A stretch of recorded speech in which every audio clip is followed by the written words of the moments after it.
We've all been in meetings lasting an hour or more, only to see nothing accomplished. What happened?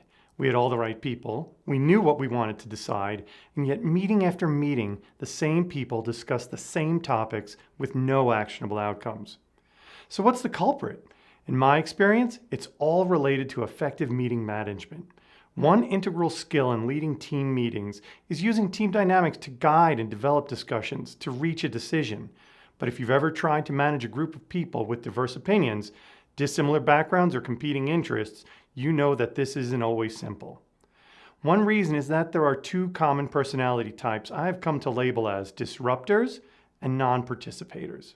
Disruptors upset the flow of a meeting by dominating the conversation, carrying on side conversations, or maybe even arguing excessively against other team members.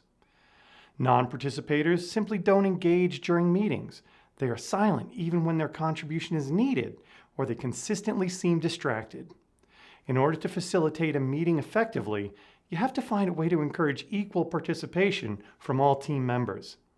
That means finding a way to harness the energy and communication styles of these two personality types.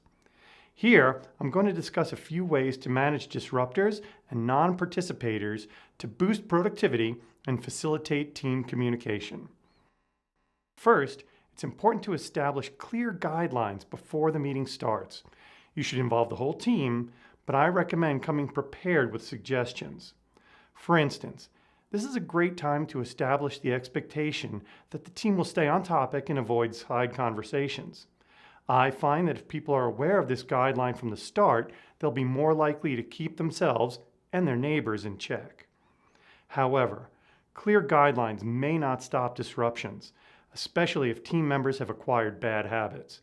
When a disruptor actively interrupts the flow of a meeting, the first thing to do is pause before reacting. Sometimes frustration breeds the wrong first response, either with words or in body language. So pause for a moment before speaking or acting. If the disruptor is being argumentative, don't add fuel to the fire. Just like you don't want individuals to push their personal agendas, you shouldn't push yours. A back and forth battle will only prolong the disruption. Instead, ask the disruptor what or how questions rather than why questions. For example, if a disruptor says that an idea and discussion won't work or has been tried in the past, ask, what other solutions would you like to try? How would you do it differently this time? If a group of disruptors are carrying on a side conversation, one tactic is to place yourself physically close to this group. Your presence may deter further side conversations. You can also call on one of the group to give an opinion on the topic under discussion. If it becomes a systemic or disruptive activity, simply state, let's keep the side conversations to a minimum so everyone can hear the presenter. If a disruptor is overly talkative or rambling, don't react by discouraging participation. These people may be your best asset because they're eager and possibly well informed about the topic under discussion. However, it is important to find balance because they may dominate meetings and walk all over others. You can also try to slow down disruptors with challenging questions. For example, is there any research or evidence that has addressed those issues? Another solution is to put them to work. Disruptors can make great note-takers, scribes, and researchers. Having a task also helps them to focus on the group and not on what they are going to say next. You can also create what I call an idea tree or parking lot, where people can write off-topic ideas. This helps the team members who tend to stray from the meeting's purpose to feel heard and validated, but lets the meeting continue on track. I talk more about these tools in our Metamorphosis online courses and how they can maximize meeting efficiency and group participation. Finally, perhaps the most common challenge to meeting facilitation is non-participators. There are several ways to pull these people into the discussion. First, try to engage others around them by soliciting their opinions. If the non-participator is an expert on a specific topic, ask about his or her knowledge.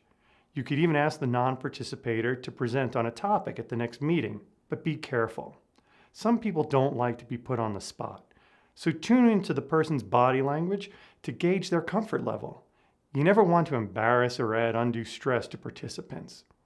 Also, lack of participation doesn't necessarily mean lack of engagement, so ask yourself whether this person is disconnected or just isn't comfortable in groups.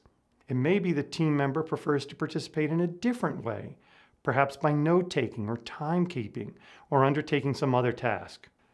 When dealing with disruptors and non-participators, it's important to keep the team dynamic in mind.